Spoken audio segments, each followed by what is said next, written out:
Hi, this is June Stanley. This is my EDL 854 introductory video.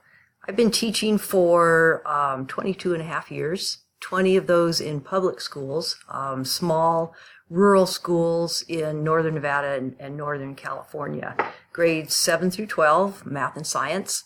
I did spend 2 years teaching alternative ed associated with our local high school and a year running a community day school. For the last 2.5 years, I've worked in a California State prison adult school. I taught for a year in GED class, and for the last year and a half, I've been their college coordinator.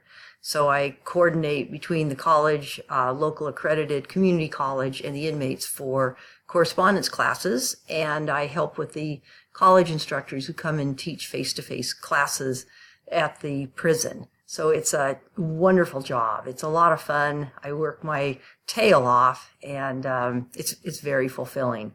So why do I want an administrative credential? Particularly since I started working in our adult school at the prison, I really wanted to have the power to make more changes and improvements in our school. We have a excellent school, very good administrators, but I have my own ideas, and a teacher has a great deal of power to help people, but an administrator has quite a bit more.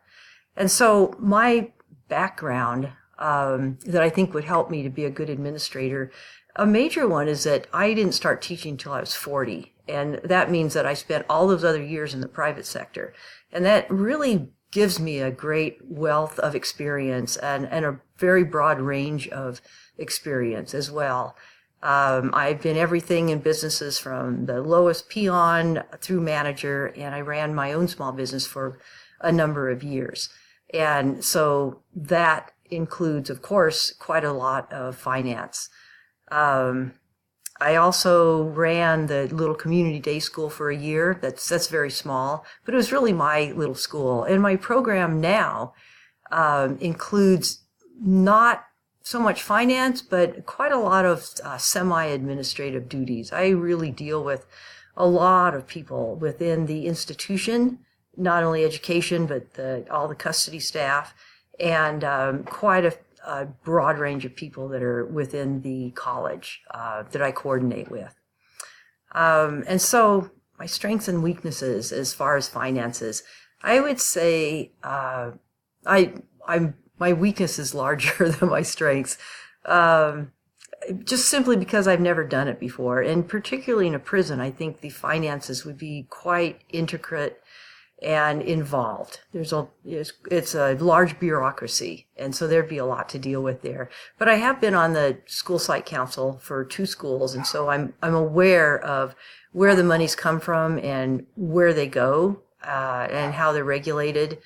And that could be kind of complicated.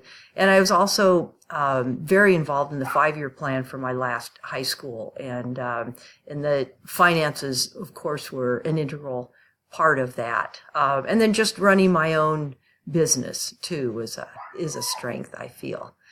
That's my video. Thank you for listening.